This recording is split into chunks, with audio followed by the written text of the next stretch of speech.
Hello guys, welcome back to AlphaBeard. അപ്പോൾ നമ്മൾ ഇന്ന് വീണ്ടും ഒരു വീഡിയോ എത്തിയിരിക്കുകയാണ്. അപ്പോ ഇന്ന് നമ്മൾ പറയുന്നത് ഇതിന് മുമ്പത്തെ വീഡിയോയിൽ നമ്മൾ സെറത്തിനെ കുറിച്ച് പറഞ്ഞായിരുന്നു. സെറം യൂസ് ചെയ്യുന്നത് ബിയർഡ് ഓയിലിന് നമുക്ക് പാരലായിട്ട് യൂസ് ചെയ്യാൻ നമുക്ക്.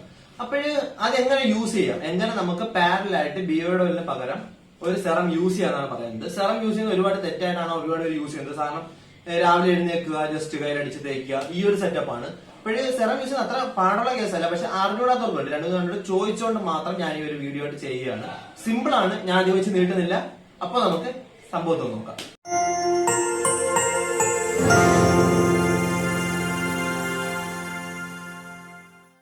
അപ്പം പുറത്തോട്ടൊക്കെ പോയിട്ട് വരികയാണെങ്കിൽ നല്ല രീതിയിലുള്ള ഡസ്റ്റ് കാണും മുഖത്ത്. അതുകൊണ്ട് തന്നെ നല്ല രീതിയിലൊന്ന് വാഷ് ചെയ്യണം.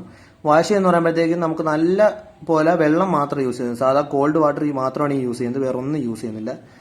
ജസ്റ്റ് ഒന്ന് വാഷ് ചെയ്ത ശേഷം ഒരു ടർക്കി യൂസ് ചെയ്തുവല്ലോ ജസ്റ്റ് ഒന്ന് മുഖം ഒന്ന് തുടച്ചു വിട്ടാൽ മതി. അത് ചെറുതായിട്ട് മാത്രം, ആ വെള്ളം നനവ് നമ്മളെ മുഖത്ത് നിൽക്കുന്ന രീതിയിൽ മാത്രം തുടയ്ക്കാവൂ. കാരണം ഇതിനൊരു ഫ്ലേവർ ഉണ്ട്, ആ ഒരു സെറത്തിനുള്ളൊരു ഫ്ലേവർ നമ്മളെ മുഖത്ത് കിട്ടണമെങ്കിൽ ചെറിയൊരു നനവ് മുഖത്ത് വേണം. 2-3 തുള്ളി മാത്രം എടുത്താൽ മതി. അധികം ഒരുപാട് അങ്ങ് എടുത്തു കഴിഞ്ഞാൽ നമ്മളെ മുഖത്ത് നല്ല രീതിയിൽ എടുത്തറിയും, ഒരു ഓയിലി പോലെ. അപ്പോൾ അത്ര മാത്രം മതിയായിരിക്കും സാധനം യൂസ് ചെയ്യുന്നത്. സെറം യൂസ് ചെയ്യുന്ന കാര്യങ്ങൾ നമ്മൾ അധികമായിട്ട് എന്തിനു പറയുന്നത്, ഇതിന് അത്ര ഇന്റൻസിഫൈ ചെയ്യേണ്ട ആവശ്യമില്ല.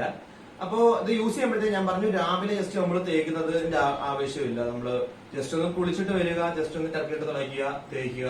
അതിനുശേഷം ഈ സാധനം നമ്മളെ കയ്യിൽ ഇരിപ്പുണ്ടെങ്കിൽ ഏറ്റവും ബെറ്റർ ആണ്. കാരണം ഇത് നമുക്ക് ഇടയ്ക്ക് നമ്മുടെ ഡ്രൈ ആവുമെന്ന് തോന്നി കഴിഞ്ഞാൽ ജസ്റ്റ് ഒന്ന് തേക്കുന്നത്, ഒരൊറ്റ ഷോട്ടിൽ തേക്കുന്നത് വളരെ ഉപകാരമായിരിക്കും. പിന്നെയുള്ള കാര്യം എന്ന് വെച്ച് കഴിഞ്ഞാൽ ഇത് നമ്മൾ യൂസ് ചെയ്യുന്ന സത്യം പറഞ്ഞു കഴിഞ്ഞാൽ നമ്മളെ ഹെയർ ഡ്രൈ ആയിരിക്കാൻ വേണ്ടിയാണ്, നമ്മുടെ ബിയർഡ് ഡ്രൈ ആവാതിരിക്കാൻ വേണ്ടിയാണ്. അത് മാത്രമല്ല ഗ്രോത്തിന്റെ സ്പീഡ് നല്ല രീതിയിൽ കൂടുന്നുണ്ട്. കാരണം ഞാനിപ്പോ സ്ട്രീക്സിന്റെ ആണ് യൂസ് ചെയ്യുന്നത് നിങ്ങൾക്ക് പറഞ്ഞു. ഞാൻ പറഞ്ഞ ഒരു പ്രൊമോഷൻ വീഡിയോ കാര്യങ്ങളൊന്നുമല്ല, എനിക്ക് ആരും നിന്ന് പൈസ തരാനില്ല. സോ അതുകൊണ്ട് തന്നെ ഞാൻ പറയുന്നത് വെച്ച് കഴിഞ്ഞാൽ സ്ട്രീക്സിന്റെ എനിക്ക് തേച്ചപ്പോഴത്തേക്കും പെട്ടെന്ന് എന്റെ താടി ചൂടി നാർഷായിട്ട് വളരുന്നതാണെന്ന് തോന്നി. പിന്നെ ഒരു ബ്ലാക്ക് ഷെയ്ഡ് എക്സ്ട്രാ ഇച്ചിരി കിട്ടുന്നുണ്ട്. കാരണം ഇതിനൊരു തിളക്കം കിട്ടുന്നതുകൊണ്ട് തന്നെ, ഓയിലി തിളക്കം കിട്ടുന്നതുകൊണ്ട് തന്നെ ഒരു എന്തിനു പറഞ്ഞു, ഒരു നറിഷ്മെന്റ് അത് എന്റെ താടി കിട്ടുന്നുണ്ട്. അതെനിക്ക് മനസ്സിലായി. അതുകൊണ്ട് അതും കൂടി ഞാൻ പറയുകയാണ്. ഇതിപ്പോ ഓൾമോസ്റ്റ് ഞാൻ ഒരു 20 ദിവസം കൊണ്ട് തേക്കുന്നുണ്ട്. അപ്പോൾ അതിന്റെ ഒരു പശ്ചാത്തലത്തിൽ ഞാൻ ഒരു കാര്യം പറയുന്നത്. അപ്പോഴേ നിങ്ങൾക്ക് തന്നെ തീരുമാനിക്കാം ബിയർഡ് ഓയിൽ ആണോ ഇതാണോ നല്ലതെന്ന്. അപ്പോ ഇത് യൂസ് ചെയ്യുന്ന കാര്യങ്ങൾ നിങ്ങൾക്ക് മനസ്സിലായെന്ന് ഞാൻ പ്രതീക്ഷിക്കുന്നു. അപ്പോൾ എന്തെങ്കിലും ഡൗട്ട് ഉണ്ടെങ്കിൽ താഴെ ചോദിക്കാൻ, നിങ്ങളുടെ കമന്റുകളാണ് എന്റെ കണ്ടന്റ്. സോ അതുകൊണ്ട് തന്നെ നിങ്ങളുടെ കമന്റുകൾ എനിക്ക് വളരെ ഇമ്പോർട്ടന്റ് ആണ്. സോ കമന്റ് ചെയ്യുക, ലൈക്ക് ചെയ്യുക. നിങ്ങൾക്ക് ഇഷ്ടപ്പെട്ടെങ്കിൽ വീഡിയോയ്ക്ക് താഴെ ഡിസ്ക്രിപ്ഷനിൽ പോയിട്ട് കാര്യങ്ങളെല്ലാം ശ്രദ്ധിക്കുക. എന്റെ പറ്റിയ വീഡിയോകൾ എടുത്തിട്ട് കാണുക. അപ്പോൾ ഇത്രയും പറയാനുള്ളൂ. ഇപ്പോൾ thank you. Have A nice day.